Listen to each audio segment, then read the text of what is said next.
está constituido por personas que trabajan en el conocimiento de sí mismas y en la búsqueda de la libertad interior que entrega la expansión de la conciencia y el mundo que nos rodea.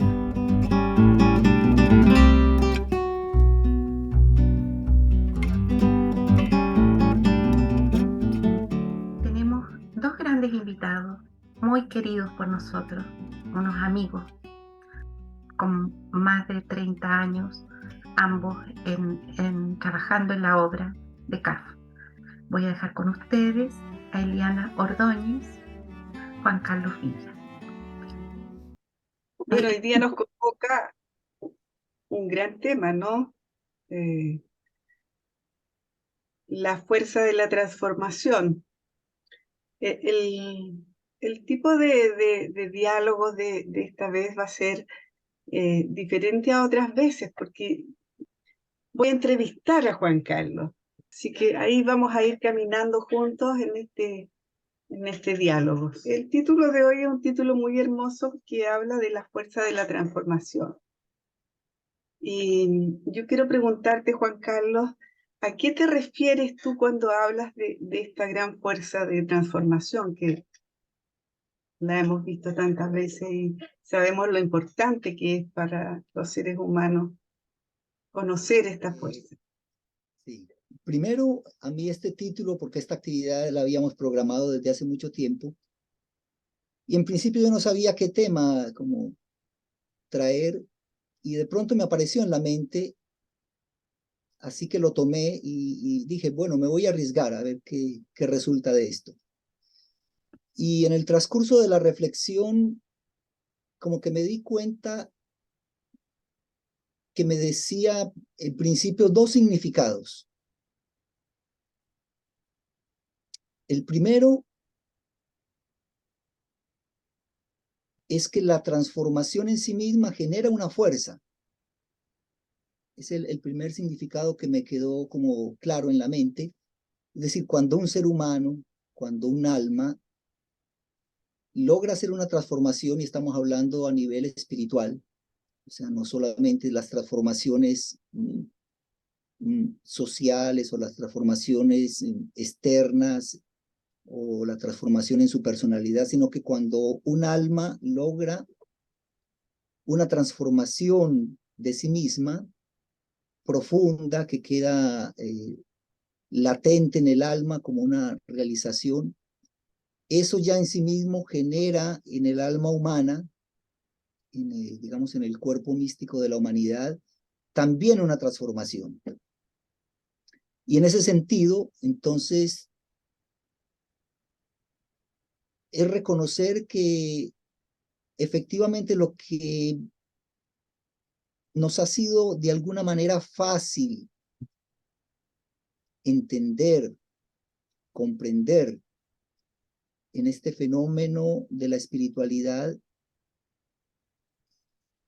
yo creo que nos es más fácil haberlo entendido porque otras almas ya hicieron anteriormente un trabajo. Porque este trabajo de transformación del alma humana tiene muchísimos años de antigüedad, muchísimos años, y eso implica todo el valor, el sacrificio, la renuncia de muchísimos seres que ya han encarnado y que han desencarnado en esta tierra. Entonces, el primer significado es que la transformación en sí misma genera una fuerza de cambios. Es como una fuente que se echa a correr. Y en el otro extremo, la fuerza de la transformación es que para lograr una transformación debe haber una fuerza detrás de ella. Debe haber algo que impulsa, que finalmente permite esa transformación. Y bueno, yo creo que más adelante la vamos a tratar. Yo creo que también siempre el ser humano en su interior ha sentido que necesita algo más que conquistar, digamos, el entorno, que conquistar su papel social, que conquistar su momento histórico. Y hay como un impulso interno que le dice que puede darle otro sentido a esta existencia, y un sentido que muchas veces algunos sentimos o llamamos trascendente, es decir, tratar de unirnos desde esta realidad física con lo que nos trasciende, que es como la realidad última del universo. Bueno, eran esos dos, como ese juego con esos dos conceptos, lo que quería manifestar en principio acerca de la transformación. ¿Y tú no crees que los términos transformación y transmutación tienen relación entre ellos? ¿Pueden confundirse o cómo lo ves tú eso? Sí, justamente, porque digamos dentro del contexto espiritual, incluso transformación, yo lo cambiaría por el término transmutación. O sea, si bien son sinónimos, son de la misma familia, están muy cercanos, y están muy cercanos también con esa otra palabra tan importante que es cambio, o sea, transformación, transmutación, cambio, devenir.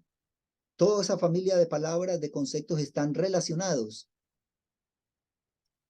Solo que yo quise darle la siguiente connotación. Yo diría que la transformación casi que implica algo más como externo, que no necesariamente cuando se hace una transformación, el ser interno puede quedar afectado a tal punto de que cambie su esencia, digámoslo por ahora. En cambio, la transmutación, para mí, como que evidentemente ya no se puede decir que es lo mismo, que el ser quedó en la misma condición. Una vez que se sufre una transmutación, ya el ser, su estado de conciencia es otro. Entonces yo diría que un poco la diferencia es esa, que uno puede hacer muchas transformaciones exteriores,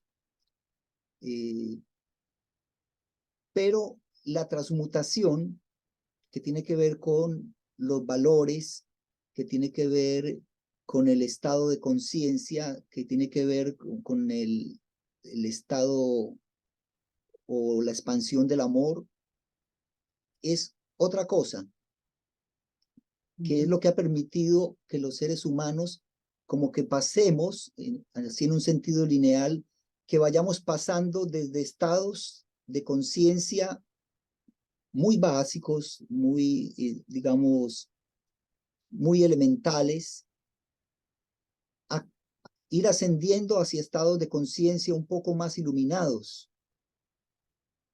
un poquito más elevados. Y sí, básicamente yo diría que es eso, que sí hay una pequeña diferencia, aunque como te digo, son sinónimos.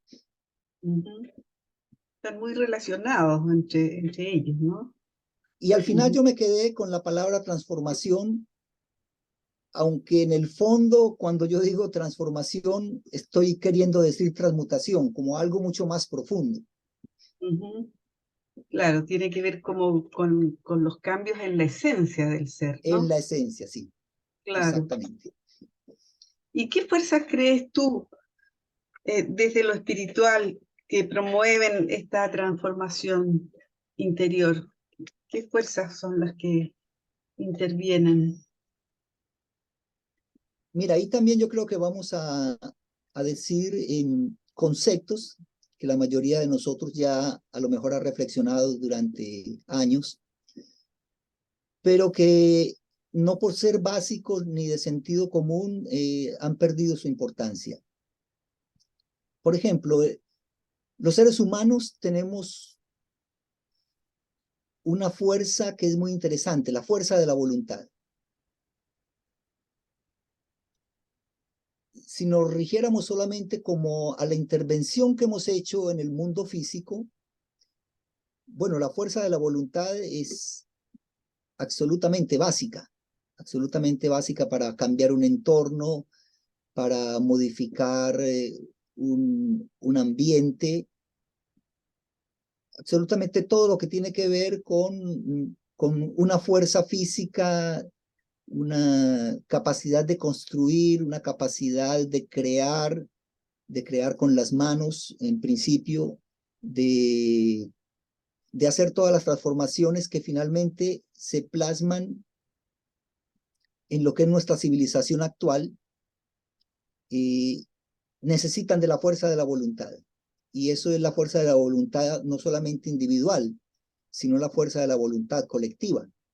Porque cuando logramos unir esas fuerzas individuales, es que podemos crear cultura, crear civilización, crear técnica, crear tecnología, etcétera. Todo lo que hemos hecho los seres humanos, no sé si algunos consideran que para mal, pero es esa fuerza arrasadora del ser humano que no se queda quieto, que no se queda quieto en ningún sentido y que siempre está es como un animal que le gusta el cambio.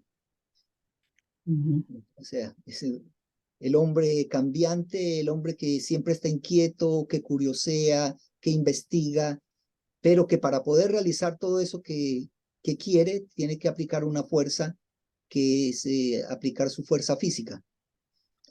Bueno, esa es una de las, pero muy acompañada de esta fuerza de la voluntad, y que yo creo que ahí es donde empieza a dársele sentido, además a que tengamos una fuerza de la voluntad, es como la fuerza de la comprensión.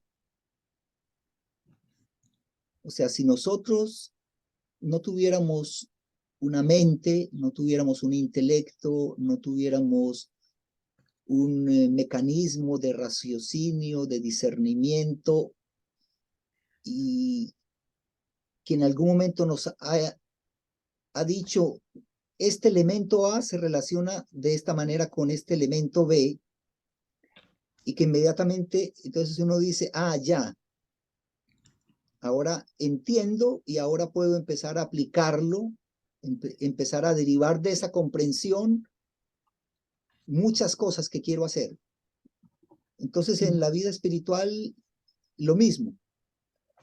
Si estamos metidos en este desafío maravilloso, que es la expansión de la conciencia, primero necesitamos comprender muchas cosas antes de que podamos decir, ya tengo una primera habilidad para ir transmutando ese estado de conciencia. Tengo que empezar a aprender, tengo que empezar a comprender los principios espirituales para poder saber qué soy como ser humano completo y qué es lo que puedo hacer o qué es lo que quiero hacer a partir de esa comprensión. Entonces, esa sería una segunda fuerza interesante, que es la fuerza de la comprensión. Yo a eso le voy a añadir dos fuerzas más, que las dejé para lo último porque les tengo como mucho cariño. La primera es la fuerza del ideal.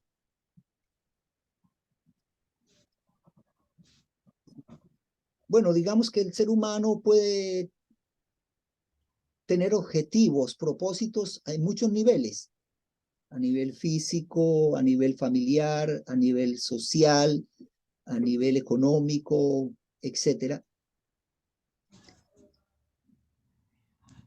Pero cuando se trata del trabajo espiritual, en cualquier camino que sea, detrás de eso hay un ideal que lo llama a uno y que le dice, bueno, mire, esta vía es la que ofrecemos nosotros. O sea, yo como camino espiritual le muestro este ideal a alcanzar. Y entonces, dependiendo de cuál sea el ideal, algunas almas van a un camino espiritual, otras almas van a otro camino espiritual, pero siempre es ese ideal de fondo el que nos invita como a actuar, nos invita como a seguir caminando. Y finalmente, yo creo que una de las grandes fuerzas para mí, para tratar de hacer un trabajo de transformación o de transmutación, es la fuerza de la vocación. Porque la vocación es eso que permanece como un motorcito interior que sigue y sigue, no importa qué dificultades se presenten en el camino, no importa qué desafíos se presentan. La fuerza de la vocación le dice a uno, sí, continúe, continúe, trate de comprender qué es lo que está pasando, trate de ponerlo en un contexto espiritual, trate de ver qué puede trascender con esto, pero es esa vocación que le dice a uno, sí, hay que seguir caminando, hay que seguir ascendiendo simbólicamente a la montaña sagrada, al encuentro con lo divino. Entonces, esa última fuerza, la fuerza de la vocación, yo creo que está presente también en cualquier alma buscadora y cualquier alma que esté caminando.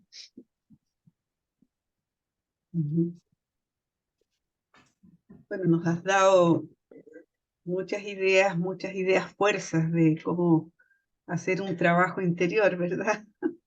Sí, digamos, tarea para la casa. Después de toda esta descripción que tú nos has dicho, ¿cómo nos podrías definir este concepto, este gran concepto de transformación? Que en todo caso para mí son conceptos interesantes. Fíjate que según nos han descrito desde el punto de vista de la ciencia, aquello que comenzó siendo un ser unicelular, a través de alguna transmutación, logra convertirse en un ser multicelular. Y de ahí, a través de alguna transmutación, va convirtiéndose en otra cosa. Y de ahí, bueno, del agua se vuelve en anfibio, de anfibio, etcétera, etcétera. Entonces, esos cambios, así como un poquito, digamos, de convertir una cosa en otra, eso sería la transformación. En el caso, digamos, del trabajo espiritual, la transformación que hacemos los seres humanos es tomar toda la materia prima que tenemos, que son los pensamientos, los sentimientos, las emociones, y yo le agregaría un elemento que está entre lo físico y lo no físico, que son las percepciones. Entonces, cuando el ser humano hace un cambio en alguno de esos elementos, está haciendo una transformación. Entonces, básicamente, transformar es transformarse. En el caso del trabajo espiritual, es primero llegar a un punto en que uno conoce su forma de pensar, su forma de sentir, de alguna manera su forma de emocionar, y si tiene suerte se da cuenta de cómo son sus percepciones, y ahí decide si lo que tiene ahí, esa materia prima que tiene ahí, está de acuerdo con su ideal, está de acuerdo con su vocación. Si no es así, entonces generalmente se nos ocurre la brillante idea que vamos a hacer todo el esfuerzo posible por transformar esa materia prima que tenemos en una materia prima que esté en armonía con ese ideal y con esa vocación. Entonces es ese fenómeno de transformar un elemento que ya está en otro, a otro nivel. Bueno, te puedo dar un ejemplo. O sea, lo que yo estoy diciendo muy probablemente nada sea original mío. Pero, por ejemplo, cuando se hablan de paradigmas, tú te das cuenta que la humanidad ha ido pasando de un paradigma a otro. Pero pasar de un paradigma a otro, o sea, pasar de un conjunto de visiones de vida, de creencias, a pasar a otro, eso requiere una transmutación de la conciencia. ¿No es cierto? Pasar de un estado de conciencia violento, agresivo, guerrero a un estado de conciencia donde otros valores basados en el amor, en la comprensión, en la inclusión, pueda instalarse, requiere un gran cambio. Entonces, digamos que más o menos es como la idea de lo que preguntabas. Sí, Juan Carlos, y tú has hablado de fuerzas que ayudan a esta transformación, ¿verdad? ¿Y no te parece que podría ser más que fuerzas, fortalezas que pudieran ayudar a esta transformación? Claro, claro. Sí, me hace sentido. Si tú recuerdas esa frase que dice que la meditación, por ejemplo, es la fuerza interior del alma, yo creo que se refiere, claro, como a la fortaleza, a la capacidad de enfrentar situaciones y poder trascenderlas. Es decir,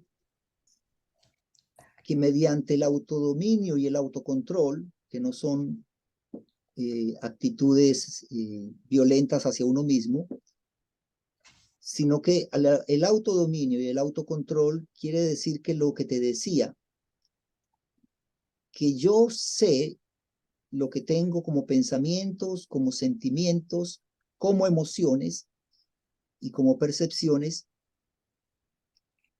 y como sé que son, puedo darme a la tarea de moldearlas, tomarlas como un material y moldearlas para lo que yo necesito, o por lo menos para lo que yo veo que necesito en ese momento. Entonces, lógicamente, cuando uno tiene algún grado de control sobre eso, teóricamente es mucho más fácil que si en la vida llega un momento muy desafiante, yo voy a sentir el golpe, pero voy a tener, como decía alguien antes de esta charla, voy a tener también una capacidad de resiliencia si es que estoy centrado en mi propio interior, en el centro de mi alma. Si yo estoy centrado, es decir, que tengo una fuerza propia y por lo tanto esos embates, esa ola que llega y que trata de llevarme, yo puedo recibirla, entenderla y en términos modernos hasta puedo surfearla. Es decir, puedo valerme de esa onda de vida, de ese impacto de la existencia para trasladarme de un punto a otro, y en ese punto a otro tengo la esperanza de que también mi conciencia va a adquirir un nuevo aprendizaje. Pero sí, yo creo que tiene que ver con fortaleza o fuerza interior o fortaleza interior, sí. Vamos avanzando. Estamos en la fuerza interior. ¿Cómo crees tú que se consigue esa fuerza interior? Yo creo que una de las cosas interesantes de los caminos espirituales es que le proporcionan al ser humano muchas posibilidades de trabajar sobre el desarrollo de esa fortaleza interior. Así en términos muy, muy generales, yo diría que los caminos espirituales nos ofrecen tanto prácticas ascéticas como místicas. O sea, nos sugieren disciplina, pero también elevación. Entonces, cuando se practica eso de forma metódica, aunque uno no se dé cuenta, uno está haciendo un trabajo de transformación a largo plazo. A ver, te lo explico de otra manera. La pregunta te la hago principalmente para alguien del público que no conozca mucho de lo que estamos hablando. Entonces, creo que es súper válida la pregunta ¿Cómo conseguimos esa fuerza interior para alguien que no conozca el tema? Mm. Piénsalo desde esa perspectiva. Sí, mira, sin nombrar algunas herramientas muy específicas, yo diría que en términos generales, mucho de lo que hacemos nosotros es un trabajo de autoconocimiento. O sea, el alma tiene que hacer un trabajo de autoconocimiento si quiere transformarse. Eso en sí mismo ya es todo un esfuerzo y que requiere mucha perseverancia. Y lo otro que creo que es súper importante y que no sé si se menciona con frecuencia, pero que se deriva, diría yo, que de las enseñanzas espirituales, es la creación de valores, el desarrollo de valores. Bueno, algunos lo llamarán de virtudes, pero el tener una base fuerte en cuanto a valores es lo que nos da fortaleza también. Porque si tú ves, si nuestro trabajo se quedara solamente en qué hago yo para mí mismo, o sea, que yo medito solo porque estoy preocupado de mí mismo, yo tengo una disciplina diaria solo porque estoy preocupado de mí mismo, el estado de conciencia se va a quedar ahí, en ese nivel. Y los valores van a ser valores que están en el campo más bien de, digamos, del egoísmo, de lo autorreferente. En cambio, ir más allá con los valores que nos han propuesto desde siempre los caminos espirituales, valores éticos, morales, espirituales, eso nos permite conseguir fuerza interior, conseguir fuerza de propósito también. Entonces, bueno, como te decía, uno que puede decir cosas más específicas. Yo creo que yo lo definiría la meditación, la oración, el estudio, la lectura, yo lo definiría como trabajos de introspección. Entonces, ¿cómo logramos fuerza interior? Teniendo esos espacios de introspección. El alma necesita tener esos espacios de introspección para poder no solo conocerse, sino para poder justamente tener motor propio, tener impulso propio, que eso yo diría es la fuerza interior. Perfecto. Y en ese aspecto siempre hay fuerzas o circunstancias exteriores como impulsoras de cambio. ¿Cómo crees tú que actúan esas fuerzas o esas circunstancias exteriores? Mira, yo creo que eso es interesante, o sea, ahí viene la relación interior-exterior. Yo creo que hay veces que el exterior nos desafía y nos puede desafiar a tal punto que hagan que nuestro interior haya un punto de inflexión. O sea, que ese desafío externo llega a tal punto que conmueven la conciencia y podrían incluso en ese momento expandirla.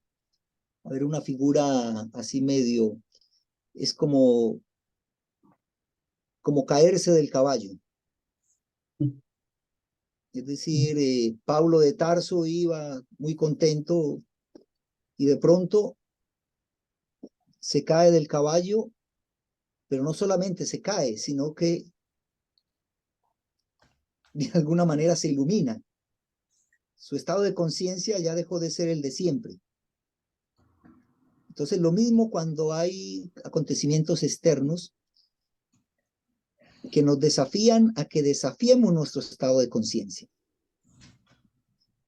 Ahora, yo no sé si siempre las circunstancias externas nos dan la ventaja de lograr un cambio interno, pero evidentemente yo pienso que a muchas personas les ha pasado que no pensando en hacer un trabajo interior, llegan a un punto de crisis en su vida, llegan a un punto por ejemplo, de desolación, de que todo iba bien, pero de pronto como una angustia muy profunda los impulsa a querer ir en otra dirección y especialmente en una dirección más hacia adentro, no tanto hacia afuera. En ese sentido, yo creo que igual nosotros, cualquiera que sean las condiciones externas, podemos tomarlas como desafíos de, metamos la palabra, de desenvolvimiento.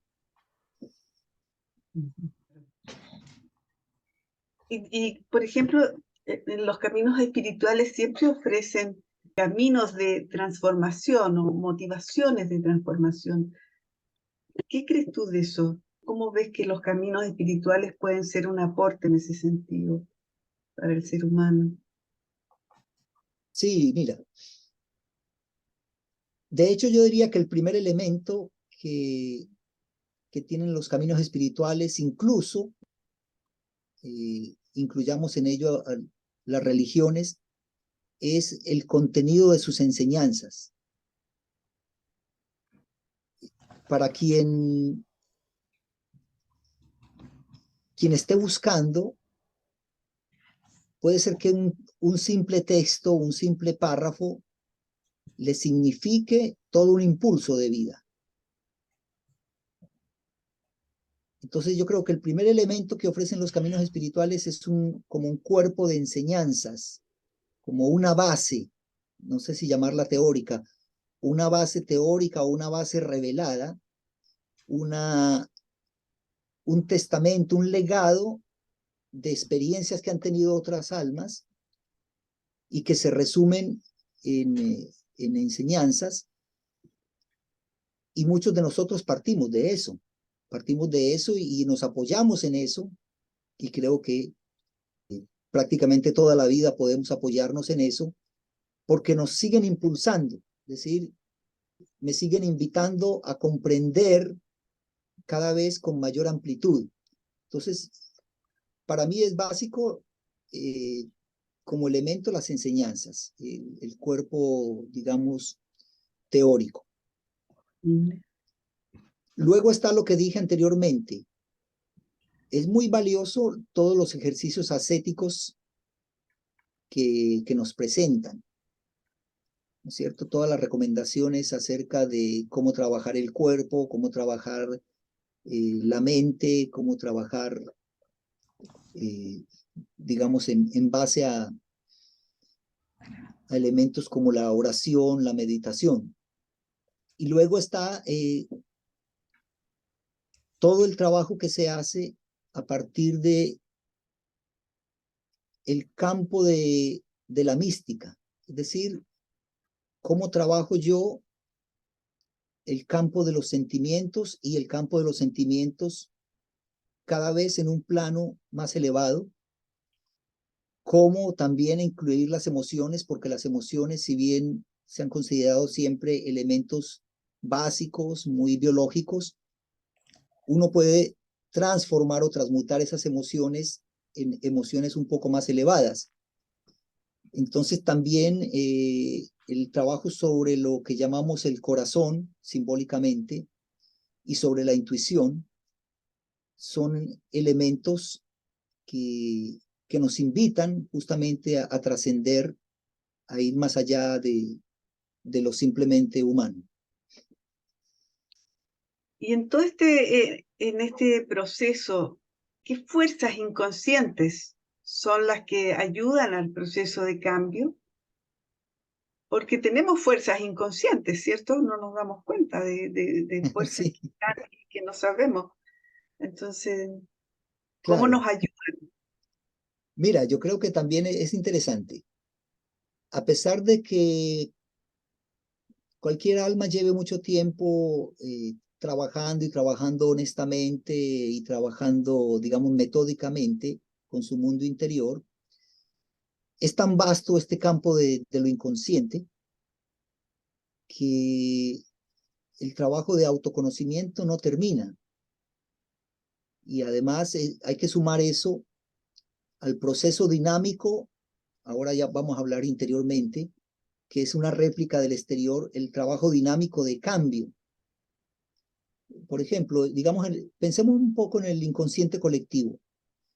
El inconsciente colectivo no es algo estático, es algo que también se va moviendo, se va modificando a medida que la humanidad, aunque sea en forma inconsciente, va cambiando sus perspectivas, va cambiando sus deseos, va cambiando todo su movimiento energético. Entonces yo creo que siempre cabe preguntarse uno mismo, ¿qué cosas inconscientes o qué fuerzas inconscientes me están moviendo ahora a mí? ¿Qué pensamientos inconscientes que los he tomado yo del inconsciente colectivo, del inconsciente de la humanidad, sin darme cuenta los estoy usando y a lo mejor ni siquiera me favorecen? ¿O por qué sin saber cómo me siento agresivo o me siento violento o me siento, qué sé yo, cualquier otra cosa? Pero también alguna vez escuché una reflexión que se hacía y que tiene sentido, de que asociamos inconsciente siempre como con una sombra por ahí medio tenebrosa, pero en el inconsciente de la humanidad también están los logros de la humanidad, están las realizaciones espirituales. Entonces ahí también a lo mejor cuando uno trata de meterse un poco más conscientemente en investigar ese campo, va descubriendo tesoros que antes no conocía.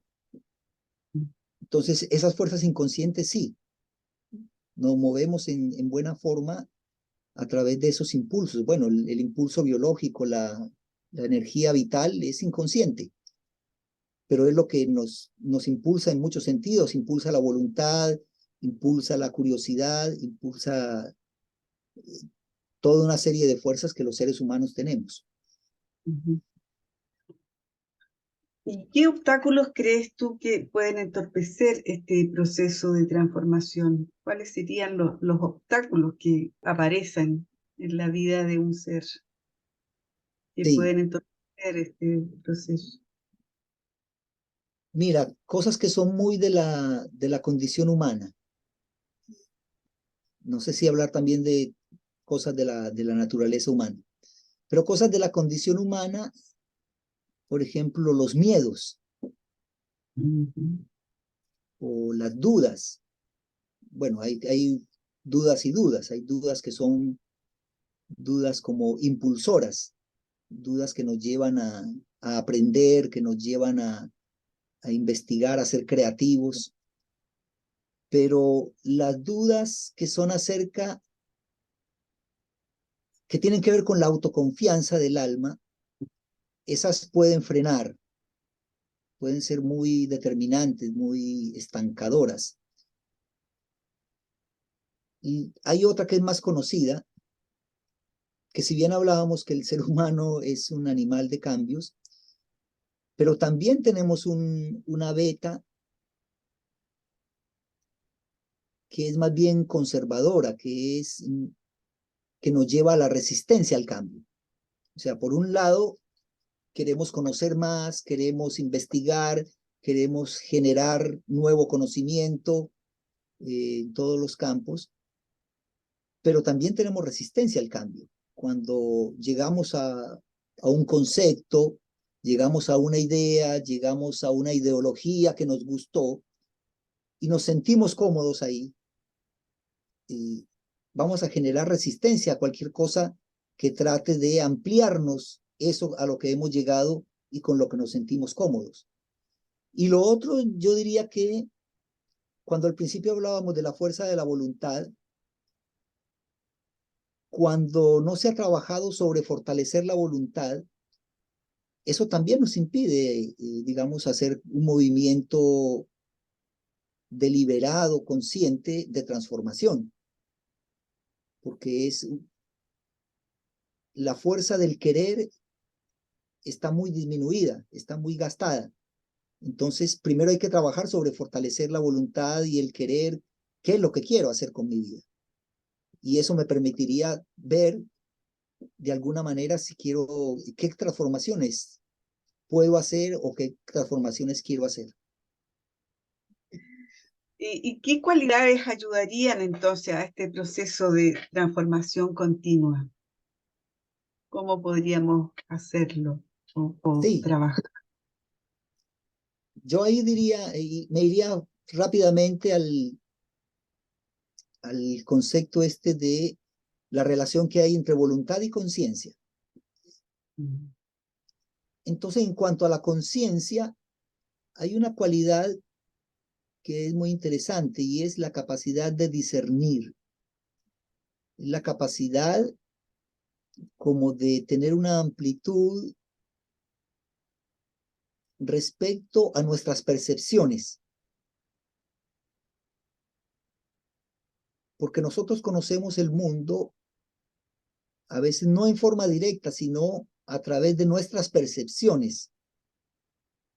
Entonces, depende de qué tipo de, en qué grado están nuestras percepciones, si son muy cerradas, si están muy condicionadas o por lo contrario son abiertas, o hay una capacidad de universalidad.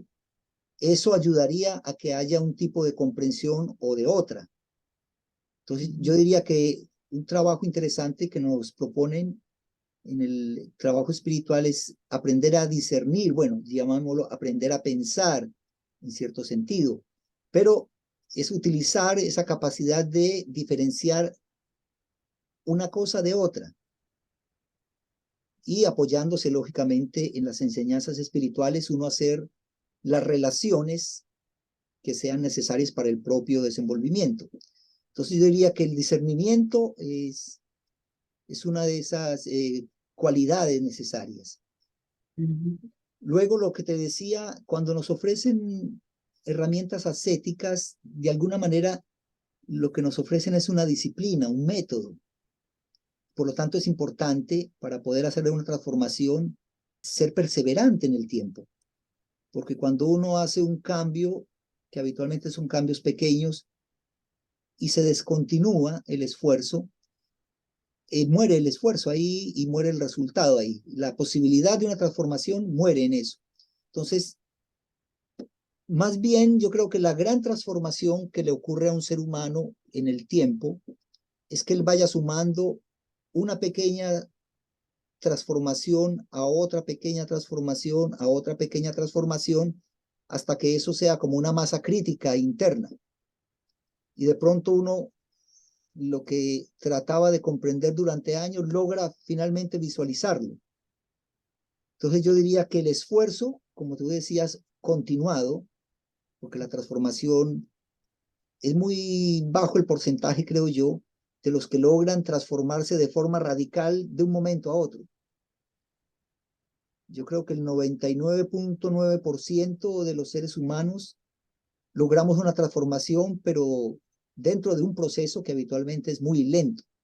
Un proceso de toma de conciencia, de comprensión, de trabajar con la voluntad. Y lo último, diría yo, que no sé si sea una fórmula, cada uno tiene que tratar de conseguírselo, es tener una motivación profunda. O sea, más allá de lo que me dicen otros, más allá de los buenos consejos de los grandes maestros, de los filósofos, de los grandes psicólogos, de los grandes pensadores de la humanidad, para yo poder hacer un trabajo de transformación que en sí mismo es muy desgastante, necesito tener motivación profunda, motivación propia. Yo diría que ese sería una tercera cualidad. Y ha sido hermoso tu conferencia, tu diálogo. Muchísimas Bueno, gracias, Eliana. yo te agradezco a ti haberme invitado y haber participado contigo. Siempre es una alegría y aquí estamos. Igual.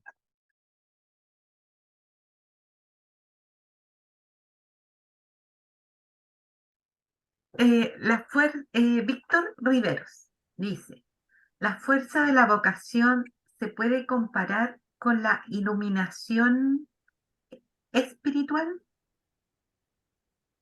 Yo diría que según las definiciones, o la definición que yo conozco, sí puede ser una iluminación inicial. Es como que le dieran a uno un latigazo de fuego. pero si estamos hablando de la iluminación como la realización final del ser, del encuentro del alma con Dios, yo diría que no, que la vocación es como el fuego que lo acompaña a uno durante todo el proceso, hasta llegar al final de la realización. Entonces no es necesariamente una iluminación. Otras veces uno dice, sí, bueno, yo sé que quiero algo y voy a buscarlo hasta que lo encuentre. En ese sentido, sí, es como un golpe de que yo sé que quiero algo más allá de lo que tengo, o de lo que soy, de lo que expreso. Entonces, bueno, pero la respuesta yo diría que no es lo mismo, no es exactamente una Muy iluminación. interesante. Me quedaba pensando cuando hablaste del cambio, ¿no? Del ser humano y los constantes cambios que tiene, ¿no? Y un poco, no sé si compartes este concepto, pero creo que el cambio, cuando es verdadero, implica dolor también. Atravesar ese dolor, ¿no? Para que realmente podamos hacer ese salto cuántico hacia otra persona, hacia ser otra persona, ¿no? Me refiero, espiritual. Porque si no, me da la impresión como que quedamos como la gente que continuamente está en busca del cambio, pero es como que nunca lo encuentra, ¿no? Y quizá también no lo encuentra por ese miedo también, ¿no? Porque hay que atravesar un montón de cosas que vos las explicaste muy bien, de autoconocimiento, un montón de facetas que algunas son dolorosas, ¿no? No todo es tan sencillo. Así que bueno, era eso, compartir un poco eso contigo.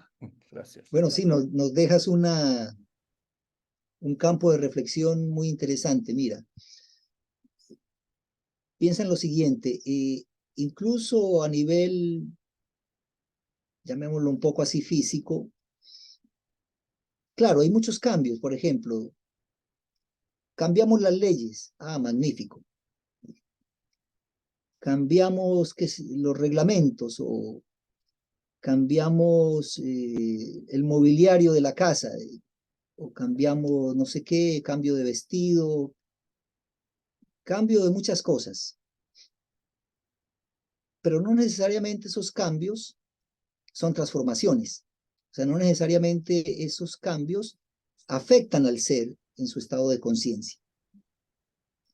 Porque, por ejemplo, podemos tener, vamos a un ejemplo, yo lo voy a tomar así, la Revolución Francesa.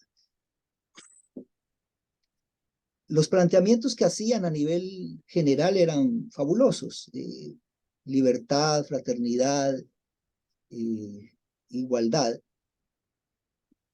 Pero eran cambios que indudablemente son un paso enorme en la humanidad, en la conciencia del ser humano de ese momento, la Declaración de los Derechos Universales del Hombre, todo eso dentro de un contexto que en las palabras era muy amplio, pero enseguida vino una matanza de seres humanos impresionante. Es decir, hubo un cambio en las palabras, hubo cambio en cuanto a conceptos muy importantes, pero el estado de conciencia agresivo, intolerante, eso no se cambia de un día para otro.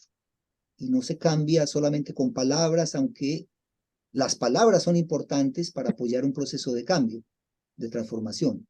Entonces yo creo que es una reflexión muy importante, Claudio, de ver a qué nivel se hacen esos cambios, sea a través de palabras, sea a través de conceptos, sea a través de promoción de valores, pero en qué punto se hace el cambio para que se vuelva una realización, se vuelva algo que ya sea propio del ser humano como valor espiritual. Entonces yo creo que sí, hay que uno mismo decir, bueno, yo tengo estos planteamientos fabulosos acerca de la espiritualidad, pero bueno, y uno mismo tiene que preguntarse, bueno, ¿y ahora qué? Sin que nadie lo tenga que pinchar a uno mismo tiene que decirse, bueno, y tengo que hacerme un programa de trabajo para que todos estos ideales que a mí me gustan, que yo los quiero, los pueda ir haciendo realidad, sin ser tampoco obsesivos, pero algo hay que hacer. Gracias, Juan Carlos. Gracias, Claudio. Siguiente, que se llama Dudas en el Camino. De un bandolero, después de un número incalculable de excursiones con éxito, se dio cuenta el terrible sufrimiento que había causado. Anhelando encontrar la manera de expiar en cierta medida sus actos, fue a visitar a un maestro famoso y le dijo: soy un pecador, estoy atormentado. ¿Cuál es la salida? ¿Qué puedo hacer? ¿Qué sabes hacer?, le preguntó el maestro después de mirar al bandido de arriba abajo. Nada, respondió el bandido. ¿Nada? Algo habrás que sepas hacer bien. El bandido permaneció unos instantes en silencio y al fin reconoció: bueno, sí, hay una cosa para la que tengo cierto talento: robar. El maestro se echó a reír.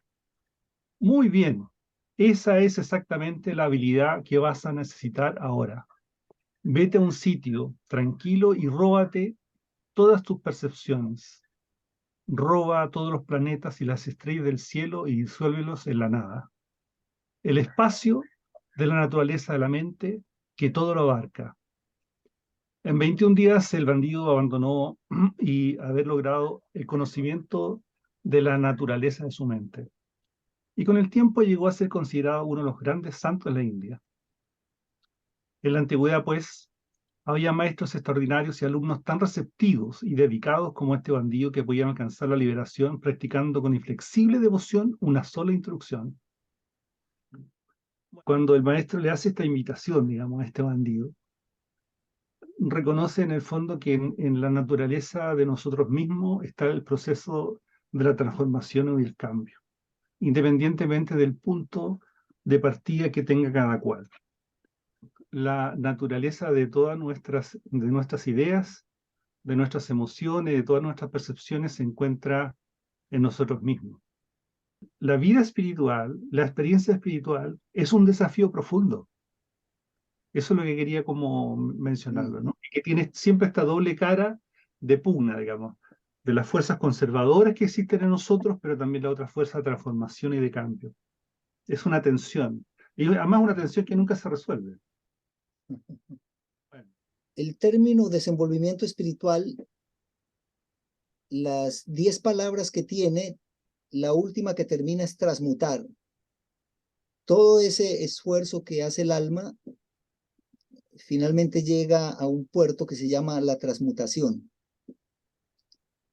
en que la transmutación es lograr cambiar esos paradigmas, esas creencias que tenemos, poder tener una gran capacidad de aprendizaje permanente, en donde veamos a los otros seres humanos realmente también, incluso como maestros, como las almas que están compartiendo con nosotros lo que decía de alguna manera Rosario, que comparten también su sufrimiento, su experiencia humana, sus dificultades, sus limitaciones, y que nosotros vemos que son las mismas que tenemos nosotros. Ver la fragilidad, que al mismo tiempo es una condición muy humana, pero que esa misma fragilidad nos da humildad como para decir, bueno, yo si hago este trabajo, no lo hago solamente para mí.